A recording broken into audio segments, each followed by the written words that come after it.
Welcome to another episode of Salt Air. My name is Tom Hatch, the creator of Salt and the CTO of SaltStack. In this episode, I want to talk about the Reactor system in a little more depth. I've talked before about how Salt has beacons and reactors, but the question arises, what can we do with these reactors? And what sort of concepts do they expose? Now, when I'm working with a master and a minion, there are a lot of different options that I have around these reactors. The first one I want to talk about is orchestration. Now, when we look at orchestrated complex routines, typically the way in which we think about these complex routines is linear in fashion. We want to be able to say we do step one, then we do step two, and down the line. But the reality is that while this works just fine to, say, set up a blog website, more complicated infrastructure can have some real problems, if anything, just scaling and waiting for a linear orchestration routine to run. This is where event-driven orchestration can come in. It's easy to be able to use our single event reactor to set up listeners for specific events, so that when this stage completes, we can have that reactor fire a new command down to whoever's next inside of the orchestration routine. The nice thing about this approach is that it doesn't have to be linear. If we're event-driven, I don't have to go down that list of commands. Instead, it's easy for me to say that I can have these operations run in parallel, and then these follow-on operations run afterwards. We can set up a truly distributed orchestration system. And so having that distributed orchestration system, well, it means that you're able to scale. It means that you're able to get things done quicker. And so that's an orchestration paradigm. Now, if I want to move ahead on another paradigm, we can use an AutoHealing concept inside of Salt. An AutoHealing system means that we've got a beacon, and that beacon reports that something is bad. Something's out of whack. And so then we go up to the reactor, and we can have a reactor file which is listening for that specific bad event. And then it can subsequently fire a command back. So, as an example, let's say that we've got a beacon that is watching file system space. And so if we've got a beacon that's watching file system space, and the file system space gets filled up, then it would be easy for that file system beacon to say, hey, I'm going to start firing events.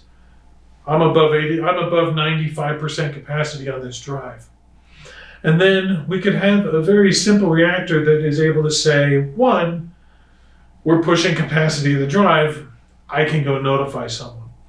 But more importantly, two, I can do some preliminary things to try and make sure that that system stays up long enough for a human to intervene. And this is where AutoHealing comes in. It would be very easy to then have a reactor file that says, hey, let's clear out some caches. Let's empty the temp directory. Let's rotate some logs. Whatever we need to do to clear out some of that disk space. Similarly, these AutoHealing routines can be tied directly into applications or into database systems. Being able to have these AutoHealing routines can be really helpful to keep an infrastructure up until you wake up, or keep an infrastructure up until the right people are able to get their hands on it and fix some of those core problems. For some of our customers, they've come back and said that AutoHealing routines have been able to save 75% of their team's time. Some other customers have come back and gone so far as to build AutoHealing and AutoReadjusting systems using the Salt Reactor to have complete defense against things like distributed denial of service attacks. Now, the last thing I want to talk about for this talk is the thorium reactor. Now, the salt reactor is a single event reactor. It's waiting for one event to come in. But what if we care about multiple events or the absence of events? This is where the thorium reactor comes in. The thorium reactor allows you to listen to multiple events coming from multiple sources. It allows you to say, if I've got events of type X, I'm going to put the information from those events into registers. And then those registers can create thresholds and say, what's the load average across a specific target of systems? Once that average load average gets to a certain height across those systems, then we can respond. And maybe that means spinning up new servers, or maybe that means spinning some down. Maybe it means that we've got a canary environment, and we've got a thorium reactor tied to the canary environment, and that reactor can say, I see that there is an imbalance between my two targets. Let's cut this canary environment down because it's going to cause further problems in my infrastructure. Or let's say that we want to look for the absence of events. One thing that's a really common use case for the thorium reactor is that inside of a salt ecosystem, you might be spinning up a lot of virtual machines on an ongoing basis. It's common to spin up and spin down these resources. And so using the thorium reactor, it's easy to be able to say, hey, I've got a beacon that's firing a status, and the thorium reactor can keep track of that status. And then we can have a reaction in the thorium reactor that says, I stopped hearing from this minion. I'm going to just assume it's gone. And then I can go ahead and delete that minion's key and execute some routines that clean up after that system.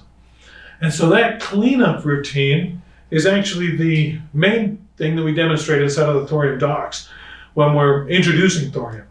The ability to come back and say, if something doesn't happen, I still want to react because something should have been happening. Hopefully this answers some of your questions about event-driven paradigms inside of SALT. Only able to cover a few of the use cases today, but hopefully we'll be able to cover some more with demos in future episodes and use the little chat on this routine to be able to make sure that people understand some of those high-level concepts. Thanks, and until next time.